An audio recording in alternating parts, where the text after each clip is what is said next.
नमस्कार दोस्तों, महर्षि व्यास द्वारा सर्वाधिक मान्य 16 संस्कारों का उल्लेख किया गया है, जिसमें गर्भाधान संस्कार, पुंसवन संस्कार, सीमंतोन्नयन संस्कार, जात कर्म संस्कार, नामकरण संस्कार, निष्क्रमण संस्कार, अन्नप्राशन संस्कार, वपमक्रिय संस्कार, कर्णभेद संस्कार, व्रतादेश संस्कार, वेदारंभ संस्कार, केशांत संस्कार, वेद स्नान संस्कार, विवाह संस्कार, विवाहाग्नि ग्रहण संस्कार और त्रेताग्नि संस्कार शामिल हैं।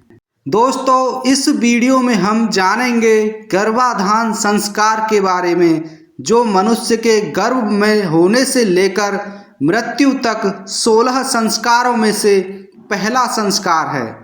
मनुष्य का संपूर्ण जीवन संस्कारों से बना है। जिस कर्म से जीव स्त्री के गर्भ में स्थापित होता है उसे गर्भाधान संस्कार कहते हैं। गृह सूत्रों में गर्भाधान एक व्यवस्थित विवेचन है।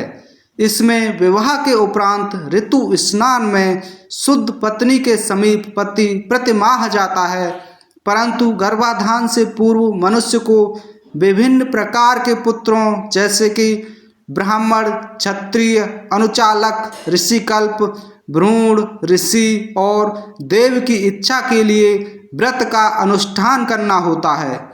धर्म सूत्र और स्मृतियों में इस संस्कार को और भी अधिक अनुशासित करने के लिए नियमों का निर्धारण किया गया है, जैसे कि गर्भाधान कब हो, स्वीकृत और निषिद्ध रीतियां कौन कौन सी हैं। यह संस्कार प्रथम गर्भधारण के समय किया जाना चाहिए, क्योंकि एक बार पवित्र हुआ भविष्य के प्रत्येक गर्भ को पवित्र बनाता है। वर्तमान समय में प्रत्येक गर्भवती को 10 पुत्रों की कामना नहीं रह गई है। एक पुत्र ही परिवार को मुक्त कर देता है। ब्रह्मचर्य आश्रम के 25 वर्ष बाद विवाह का काल उचित माना जाता है और उसके पश्चात गृहस्थाश्रम का आरंभ होता है। गृहस्थाश्रम में भविष्य पीढ़ी के संतान उत्पन्न करने के लिए गर्भधारण संस्कार आवश्यक है। गर्भधारण के समय स्त्री पुरुष जिस भाव से होते हैं, अर्थात उनके मन में जैसी भावना रहती है, उसका प्रभाव उनके रस पर पड़ता है और उस रस और वीर्यजन्मी संतान में प्रकट होते हैं, अर्थात उनकी संतान भी वैसी ही होती है। विधि पूर्वक संस्कार से युक्त गर्भधारण से अच्छी और सुयोग्य संतान प्राप्त होती है। यदि मनुष्य को धार्मिक, शूर, विद्वान, तेजस्वी संतान की इच्छा हो तो वो वैसा ही भाव स्त्री और पुरुष को गर्भधारण के समय रखना चाहिए।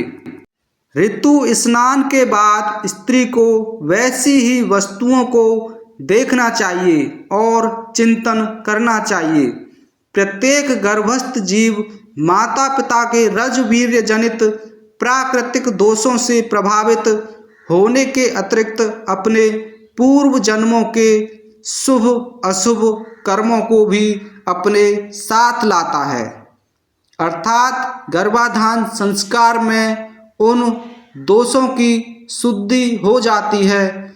शास्त्रों के अनुसार विवाह के कम से कम 3 दिन बाद और अधिक से अधिक 7 वर्ष तक पूर्ण ब्रह्मचर्य का पालन करके गर्भाधान किया जाना चाहिए।